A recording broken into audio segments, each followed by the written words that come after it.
Hey everyone, Monday, it is lunchtime. I've just rounded off previous vlog and I'm starting a new one. So this one is basically gonna be the one in which I try to save my reading months because my reading month has actually been quite well. I've definitely actually been enjoying the balance that I've had this month between reading and doing other things like gaming, like watching gymnastics. But in terms of, the numerical facts, I have only finished one book so far this month, and while I have been reading a lot more, I'm currently still reading 6 books, for example. I would definitely like to at least finish one other book, maybe two, maybe three. So goals for this week are gonna be keeping up with the read along for Les Miserables. I think I have some 70-80 pages more to go to finish throughout this week. And then my main priority is gonna be finishing this bad boy, which tells you nothing, but finishing Master Artificer by Justin Call. I'll talk more about the book and, the synopsis and all of that when I actually get around to reading it. I was going to try and finish this last week. It didn't end up happening. I am some 150 pages away from finishing it. So I'm hoping that I can do that by Tuesday. So on Monday or Tuesday that I finish this one and that I have up until Saturday to finish something else. In terms of finishing something outside of Master Artificer, biggest bet will be on finishing The Alloy of Law by Brandon Sanderson, which would be ideal because I have the sequel for this on my August TBR. So ideally speaking, I finish this one before we start the month of August. So this is going to be in a different reading vlog, so I won't have it in here. But I have some 300 pages to go in this one. So that is numerically easier to do than the other book that I'm going to mention now.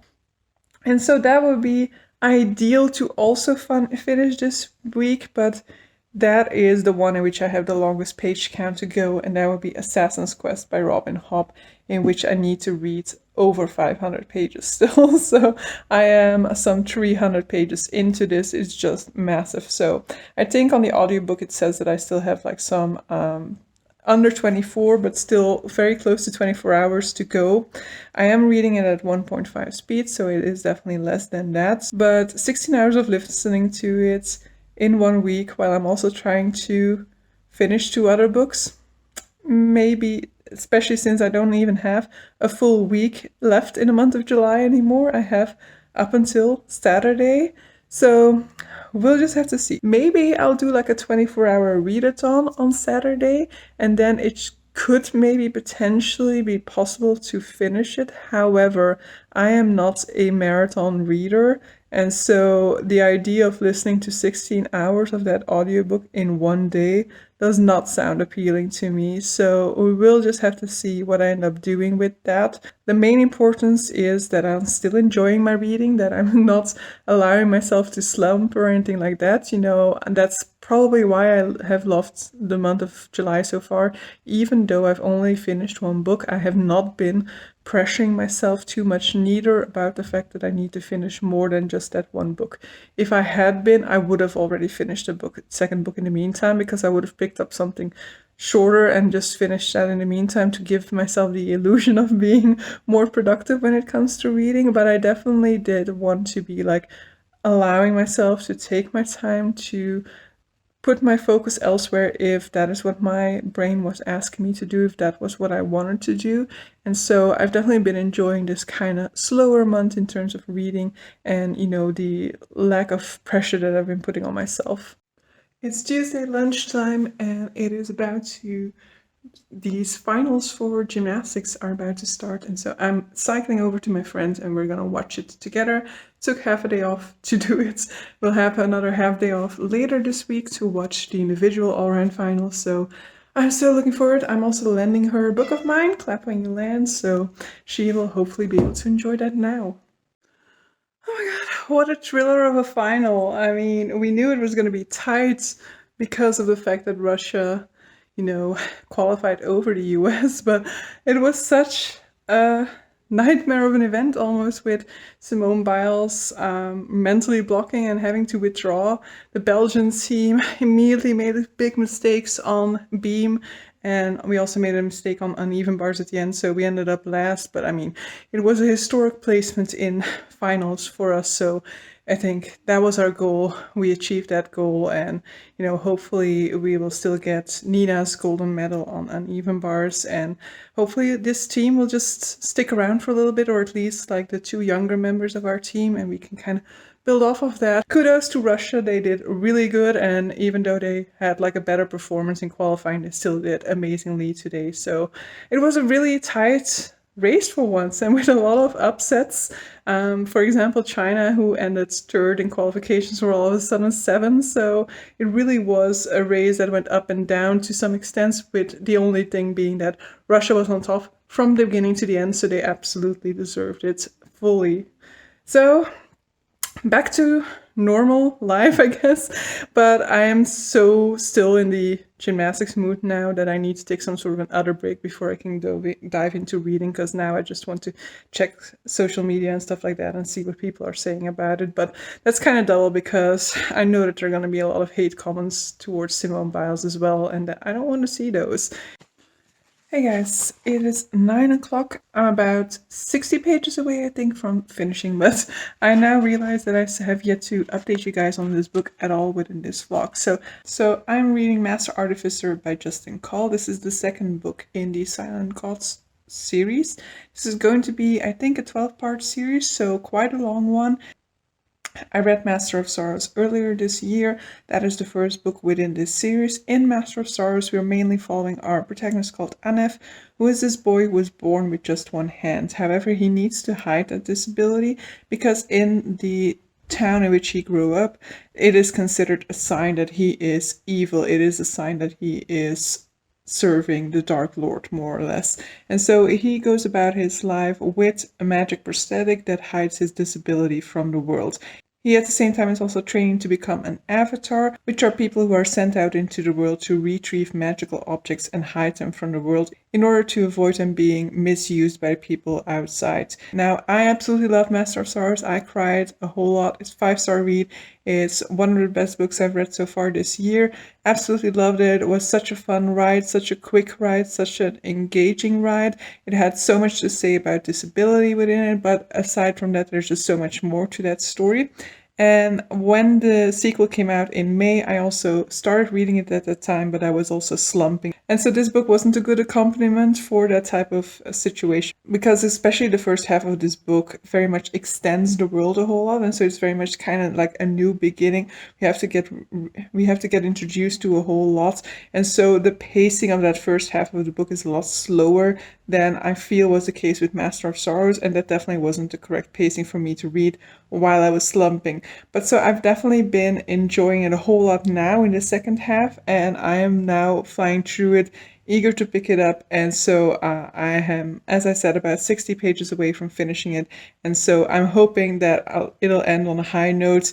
I think, I do need to take into account the fact that I struggled so much with it in the beginning, so it's definitely not going to be like a 5-star. And I'm not entirely sure yet whether it's like a very solid 3, like 3.8 or something like that, or whether it will go into the 4 stars or not. But definitely I'm really enjoying the ending so far, and that is always like, the ending to me is more important than the beginning, for example, in terms of my enjoyment or my experience with a book. Kiss me.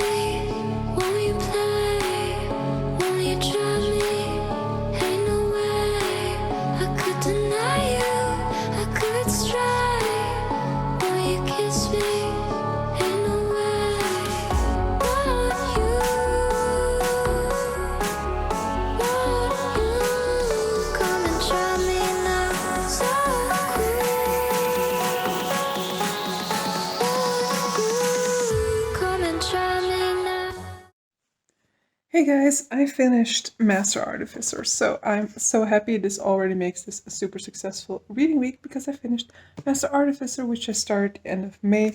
I definitely flew through the ending of this book, so I think it was really just like a combination of the fact that I was slumping at the end of May when I picked this book up, and the pacing of the first half of this book, combined with the fact that we're introducing multiple character perspectives, and that some of those perspectives, especially in the first half of the book, were perspectives that I didn't like reading from. As their story progressed throughout this book, I did grow attached to those characters more as well, and I did grow more interested in their storyline and in their chapters as well. But definitely in the first half of the book, I was struggling with those perspectives a lot, and we would get like big chunks of those at the same time, so that would also not really help with my slump, you know. As a regular reader, if I was in my regular reading mood, it probably wouldn't have had as big of an impact as it had at that point in time. So I'm very happy that when I now picked it back up again, I was able to enjoy it again. I was able to, you know, find that love for this book again, because part of me was kind of fearful that it wasn't just a slump, that there really was that I really wasn't enjoying it as much. And I will say that overall, I'll say I enjoyed it less than I enjoyed Master of Sorrows, but I also just absolutely adored Master of Sorrows with all of my heart. And so I do definitely think that this second book in the first half establishes a whole lot. I think Master of Sorrows didn't necessarily have a whole lot of that exposition, or at least not to the extent as this book has, whereas this book has to dive into a whole lot of new elements that it's introducing into the world, and I'm assuming we're taking that much time with it as well, and because it is stuff that we're going to build on and build on and build on throughout the remainder of the series. I will say that when it comes to sort of like the very different magics, the combinations of magics and things like that, that my brain has not really taken the time to understand all of those things necessarily, or to be able to distinguish them. And like when I continue on within this series, I need to kind of consult the pages at the end of the book more often as I'm reading. Now I kind of read over those terms from time to time, but you do have nice guides at the end of the book that kind of explain the magic systems, the different terminology used with the magic system, because there is a whole lot of terminology. So but so that is definitely explained. So that's just really just my own laziness. I am somebody who likes to, I don't necessarily need to understand everything I read. I like to read over things. I think it is in part to do with the fact that I have since a young age been reading in a language that is not my native language. And as somebody who has had to learn foreign languages from a young age onwards, we've always been kind of taught how to read and how to read over things, how to kind of understand the basic of a term through the context. And so for a lot of those skills, I just keep on using, even when it isn't necessarily useful. So in these cases, for example, I'll be like, it's some sort of a subclass of magicians, and just read over it, whereas some other readers might want to fully understand exactly what type of magician. And I definitely think that from time to time I was kind of lost because I didn't take that effort, because it does come into play with something to do with the plot later on. But so I really enjoyed it. I still very much love my cinnamon roll character, but he's not always such a cinnamon roll in this book. Of course, I knew that going into it, because from the very get-go, the very first thing I heard about Master of Sorrows was that it was the start of a series in which we're going to follow the origin story of a villain, basically. We're looking at the story of a character who is destined to become the source of all evil, or basically something like that. And so I was definitely prepared for the fact that we're going to see our protagonists develop along those lines. And I will say that it's definitely very well done so far, and he's definitely still on the hero side of things. But there definitely are a lot of different elements in here that point to another side of him, or that point to how far he is willing to go to accomplish certain things, for example. So very much loved it. And as for the other perspectives that I was referring to, I definitely do have perspectives, for example, that I did very much like reading from. And as I said earlier on, for some of those other perspectives, while I'm still not really in love with those characters, I do find them very fascinating at this point in time, and find that it's interesting to see how they've also grown more nuanced in their emotions towards the events that took place in the first book, and how they can sometimes, for example, place themselves into Anef's mind and see the way that he saw the events that took place in that book. And while that doesn't necessarily change their feelings about Anef, I do find that an interesting approach to looking at characters that are on the opposite side of your protagonist. A lot of times you kind of have characters that, for example, have like extreme resentment to somebody else, and you never see them trying to place themselves in that character, or you never see them kind of acknowledge the way that their antagonist must have felt in that moment, or the way that their antagonist might have lived through that moment. And we do have moments like that within this book, which I found very interesting to read about. But so yeah, finally finished my second book. It is now the 28th, I think, of the month, and I'm going to be mainly continuing in The Alloy of Law now, which I won't be updating you guys about in this vlog. I will just kind of give you an update at some point about how far I am in it, just as a sort of information about my reading progress. But I won't update you guys about my feelings with it, with regards to that one, because that's a whole different vlog. And then, you know, I'm hoping that I can finish that tomorrow evening. But that does mean quite a lot of pages need to be read today.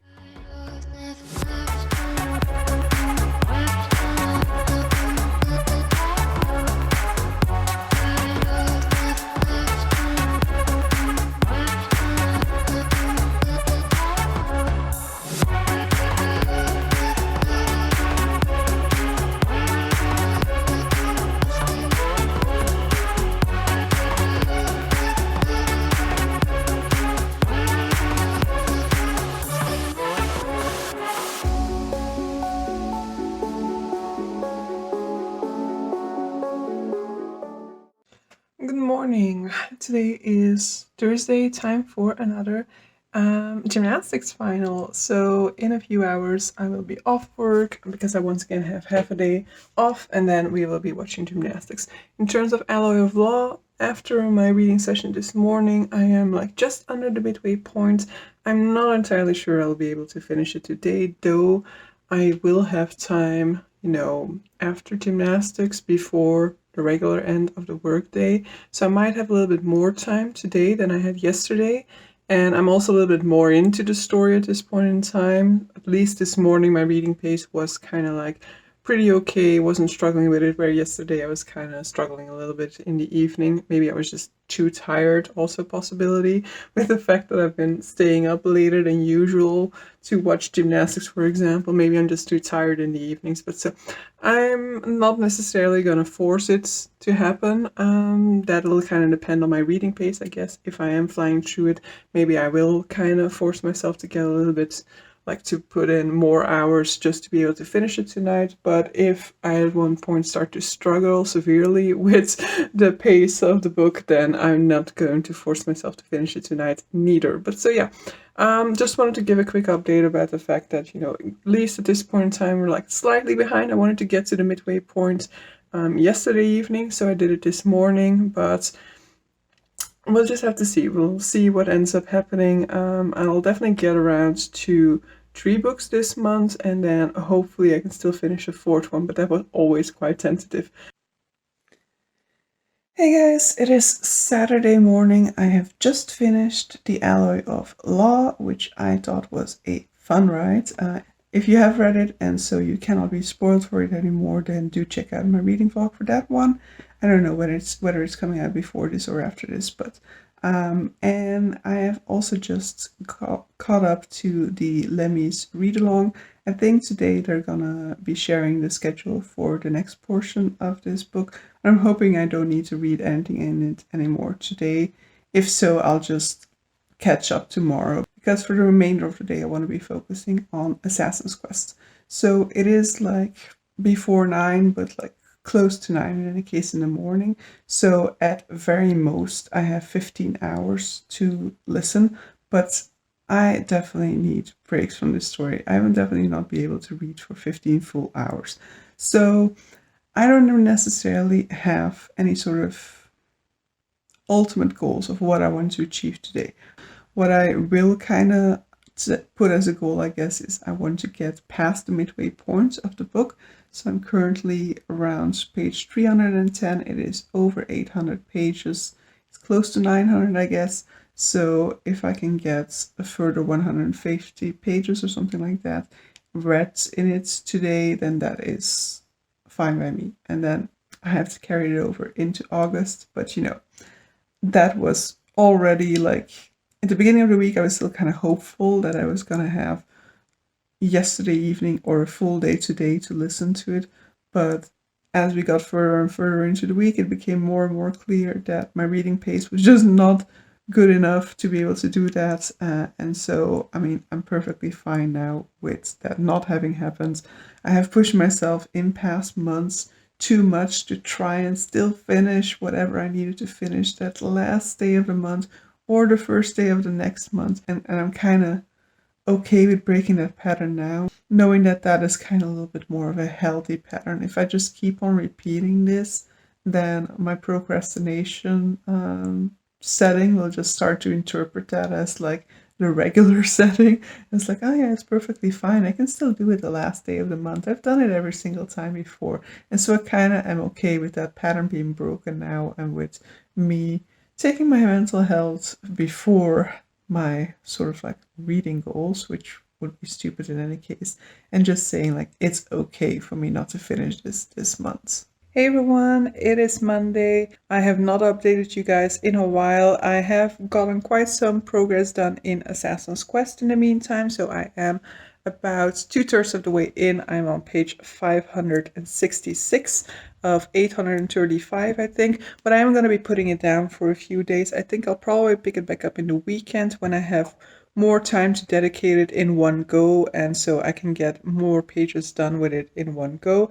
It is not my favorite book within the series so far. I kind of think it's a little bit too thick, and like she spends a lot of time in the beginning dealing with the consequences of what happens in book 2, and so as a consequence I kind of feel like I'm only now starting to feel like, so this is the plot of this book, whereas a lot of it just kind of felt like a middle book syndrome, whereas this is the final book in the series. So I am definitely still enjoying it aside from that, but it is a little bit lengthy, and so if she would have spent a little bit less like dedicated time to some of that plot elements of the first half of this book, I think it would have possibly benefited this book so far.